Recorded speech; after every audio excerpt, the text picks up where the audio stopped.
Thank you for providing your friend with that helpful summary, my lady. I believe I've seen you before, with that hilarious buffoon Horgus Gwyrm. I sincerely hope you are not engaged in any kind of sordid arrangement with him. The thought of something so splendid in proximity to something so grotesque makes me feel quite ill. You deserve a better fate than that, no doubt. So this doesn't go anywhere. Like the fact that she was like, "Ooh, I found," or like he piqued my interest, and then he's like, "Ooh, I hope you're not engaged to that disgusting guy because you're too pretty for him," and then like nothing more ever comes. So like, there's some interesting dynamics that I wish they had played into a little bit harder. Your civility knows no bounds, Count. I most assuredly do not have any arrangement with Master Gwyrm. Yeah, so like there's some party banter, but it's all in like the camping stuff. I don't know. This feels like a letdown because like they set something up, and there's a lot of these where like there's interactions between like Ember and Greyboar, and like they play into them a little bit more through the camp interactions, but unlike other like Mass Effect, where like the characters would have banter between each other like as you like travel around and stuff like that. This feels like they're trying to do that, but this is a setup with no payoff. Like nothing more ever comes of this, especially considering that like the only way you see the interactions is through the camping menu, which most people are going to try to avoid because resting takes time and resources and blah blah. And then you have to have those two specifically in your party during the camping. Otherwise, like nothing works. Like you don't see the interactions, and there are instances where like when you sleep at the fort, like because everyone's there interactions, but they only ever it's like literally one interaction every time you rest, and some of the interactions are literally like the character just like so it's one talks and then another talks, right? But there are a lot of interactions where it's one character talks twice, right? And so like they have several of these things set up. Like Camellia and Lan have like she thinks he's disgusting and he finds it hilarious, and he thinks she's stuck up, and she is. And like that happens several times throughout like as things go. I don't know. This feels like wasted potential. Like there are better ways of inputting these interactions that they've set up, but then like never do anything with. So I expect a little gratitude for saving you. Of course. Where are my manners? There. You can also poke about the house and claim whatever takes your fancy. Though I imagine some of you already had that in mind. I'm feeling very attacked right now. I love his reaction to that. You can go to the Defender's Heart. It's under the protection of Erebith, Tirabade, and the Eagle Watch. I thank you for the invitation, but I am not quite as desperate as I may seem. At times, it is better to be surrounded by the repugnant mugs of demons than the sour and dour physiognomies of Iomede's righteous paladins. What about my physiognomy? Sour enough for his lordship? Don't worry, another few minutes with the dazzling Count here, and it'll sour like week-old milk. What's this? An attractive paladin with a sense of humor? You're a veritable walking scandal. Either way, my mansion is now safe. I have a pair of half-decent guards. I just need to drag them out of the storeroom and bring them to their senses.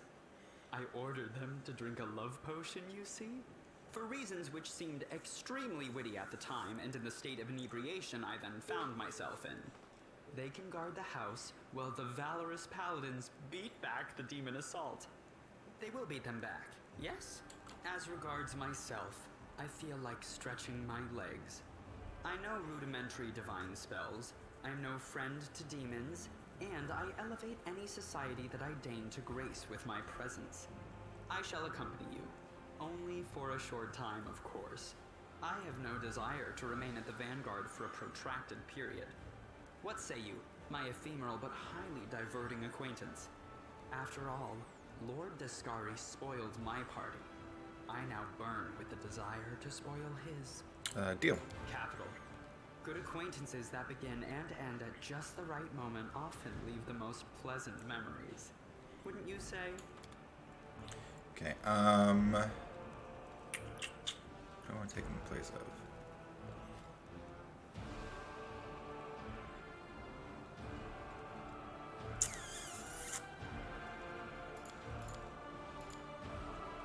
Missed me already. Okay. Can we take... No, we can't take the level of monk, so we don't get the...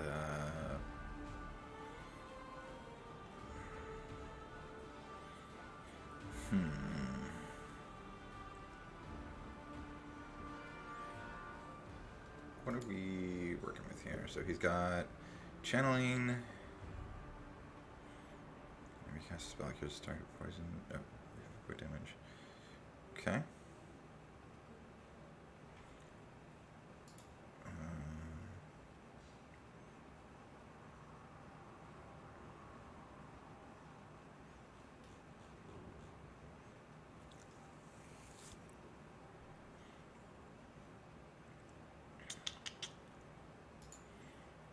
I'll just go with him being an oracle, and then, as usual, I'll look into other builds. That's fine.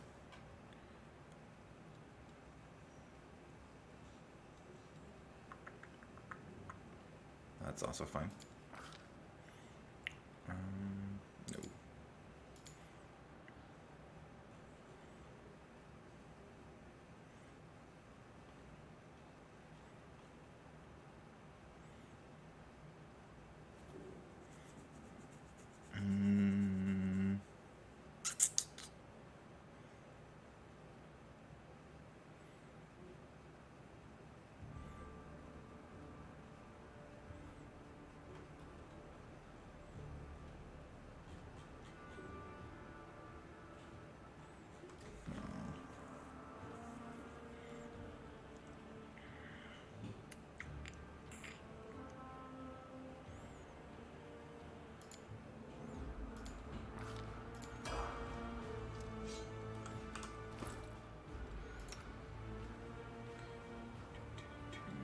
Light crossbow.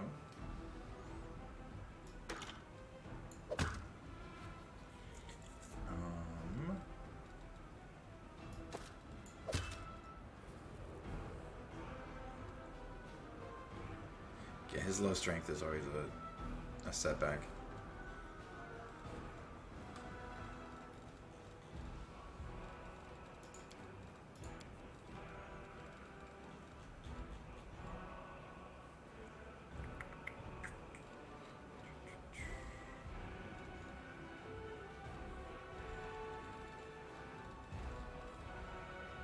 Yeah, that'll be it for now.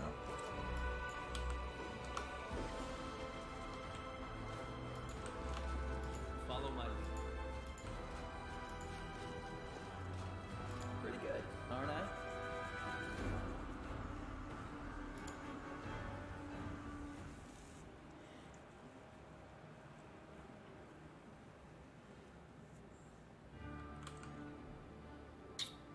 Yeah, let's finish up the market square. There's a lot of other stuff going on, but we should clear this out.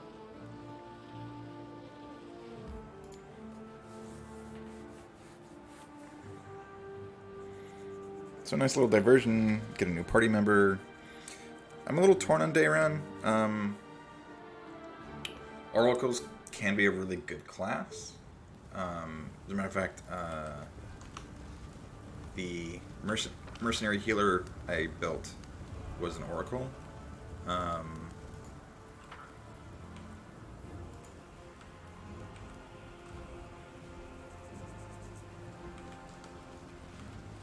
But like, it just seems like the companions are intentionally like not Should be.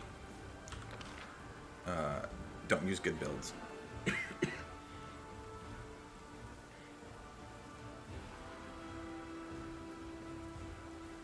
Oh.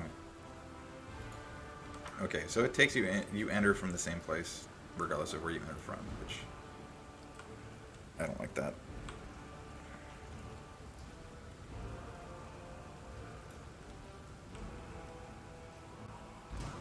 left one for me.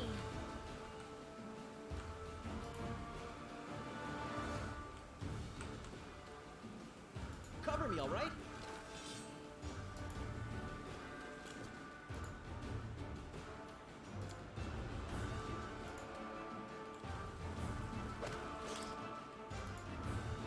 Stab you or zap you?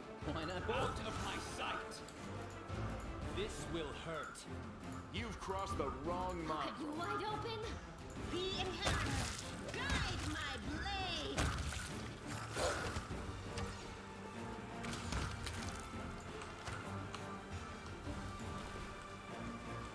We are the light. They are the darkness.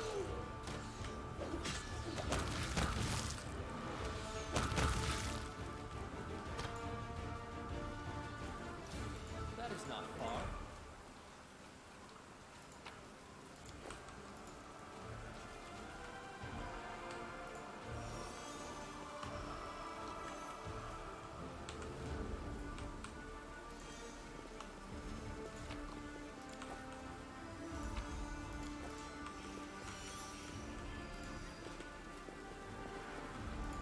I hear stuff going on. Okay. My beloved brother, I admire your zeal, of course, but would you not agree that this is hardly the time to be standing guard over a hole that no one will ever emerge from? Or perhaps you're concerned that someone will decide to go for a nighttime stroll and accidentally fall into it? Such foresight is laudable, but do you really need so many soldiers for such a task? Can't your warriors be put to better use, for instance, fighting demons or clearing rubble while the people trapped beneath it might still be alive? The face of this golden-curled Asamar is beautiful, even by the standards of his kind, in whose veins runs the blood of angels. His melodious voice sounds cheerful, but bitter reproach simmers in his gaze. Well, well, look who it is. Daeran murmurs in your ear. Do you know that angelically handsome fellow? He is Ramian of Edme, prior of the city's Temple of Desna, and the old man in the plate armor is Prelate Holrun Shapok.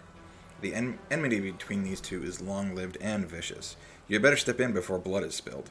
Whose side you take, well, that's your own business. But I would be most grateful if you would help Ramian get out of this unpleasant situation alive. Those curls of his, I simply adore them. Don't you dare call me brother, heretic! The signs of recent hard fighting are obvious in this stern old man. His armor is dented and covered in blood, and his unnatural pallor suggests something more dangerous than words inflicted by claws and fangs. Nevertheless, his gaze is stony, and his voice, accustomed to barking orders, is harsh and clipped. How dare you accuse me of doing nothing to protect this city, especially now when followers of your temple were caught committing treason? To my mind, you are no different than the demon worshippers, those miscreants, those beasts that are digging under the city walls. Everyone knows, my dearest prelate, that in your zealous pursuit of order in the city, you have long since forgotten how to tell friend from foe, and good from evil. That's what happened with my adepts, whose act of treason was a genuine attempt to save the city. And yet again, I am forced to repeat myself. While we are wasting time on pointless quarrels, people are dying under the rubble in our city. People whom we could have saved if you'd only set your soldiers to the task and not kept them here, surrounded in a useless and utterly harmless hole in the ground. Harmless? Well, if it's on your say-so, then there must be someone down there. Your associates, no doubt, and they're waiting for us to abandon our post before they slink out and try again to... The old man notices your approach. And you. I remember you. You appeared in my city the day the demons attacked and Terendelev died. What are you doing here? Answer at once, or I'll have you strung up by your ankles before you know it. Don't think that the demons have wounded me. I still have enough strength to take on 100 of your sort. And what is this hideous creature? Holrun peers at Lan with suspicion. Lan, at your service. The Mongol ducks his head in a bow. My forebears fought in the First Crusade. I've lived in Kenabres my whole life. You haven't seen me before? It must be because you don't ever venture into our underground district. We've been meaning to complain to city authorities that our paving stones have been in need of repair for a long time. The First Crusade? So you're a mongrel? You obviously know human speech, surprisingly well, in fact. Alright, let's be off with you. The prelate looks at you. If he causes any trouble, I shall hold you responsible. Come to think of it, you still haven't told me who you are.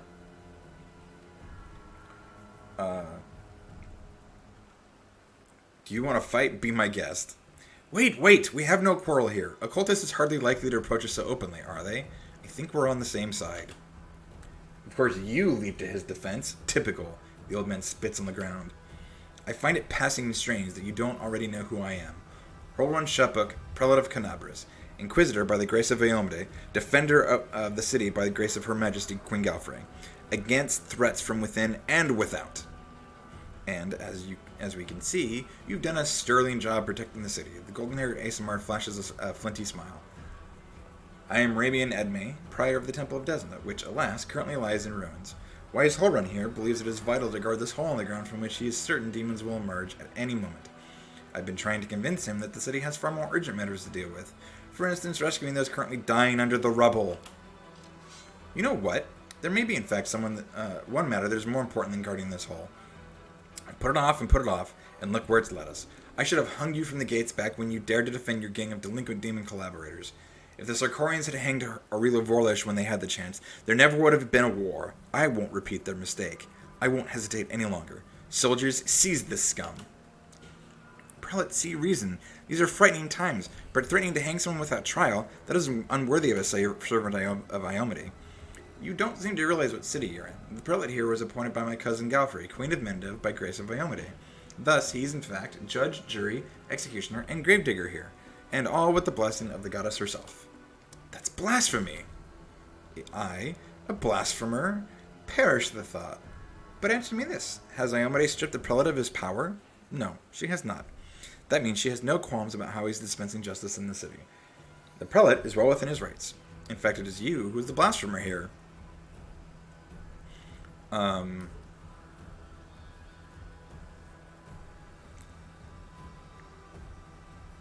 Don't lay a finger on him or you'll have me to answer to. Yep, I like that one. The Aasimar holds up his hands in a placating gesture. Stop! You are the defenders of remains of Kenabres. Can't you think of anything better to do than beat out each other's throats in the ruins of the city? Ramian looks at the prelate. You're a fool, Holrun. You're a zealot and a murderer, but you're a fool first and foremost. I told you that the Wardstone was weakened. You wouldn't listen. I warned you that the city was going to be attacked. You shooed me away. The truth is that my young adepts were trying to save the Wardstone, and you stopped them. Of course, those truly responsible for this tragedy are the demon, but you have done nothing to prevent it. And now, you would rather kill an innocent person and perish yourself than admit you were wrong. As always, with a wave of his hand, the Aasimar vanishes.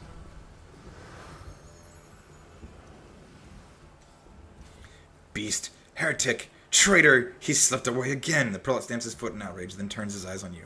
What about you? Whose side are you on? If you want me to believe that you're no cultist, go and recapture that traitor for me. Or perhaps you want to defend him. In that case, my soldiers don't need to be told twice. I see you suffered greatly in battle. Nonsense. I had to deal with a brood of Nabasus. It was nothing. I've taken on worse enemies with the goddess's help. Nabasus, also known as death demons, have the ability to drain their victims' life force. Judging by Holrun's pallor, he has lost a significant amount of his energy. The Inquisitor can bluster as much as he wants, but right now he's far from the peak of his abilities. Why are you obsessed with finding enemies everywhere you look? Why? Why? You must not be from these parts, or you wouldn't have asked such a question. I look for enemies everywhere because our enemies are everywhere. Who are we at war with? Demons. Demons and cultists. They are masters of deception. They worm their way into your favor and masquerade in all manner of false guises. Do you think Dresden was taken by force? No, by trickery. Were it not for me, Kenabres would have gone the same way long ago, captured out from under our noses.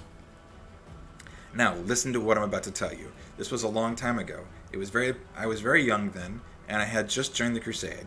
Back then, Kenabres didn't have a garrison so much as public thoroughfare. Anyone who wanted could just stroll into the city. One day at dawn, a group of refugees came to the city gates, bold as brass. The guards let them in. And why not? For no one was ever turned away. 'Twas no matter. Everyone was welcome in our city. If you came from Mendev, or if you'd hauled yourself here from across the seas, the Crusade accepted all and sundry. But on this occasion, we paid dearly for our laxity.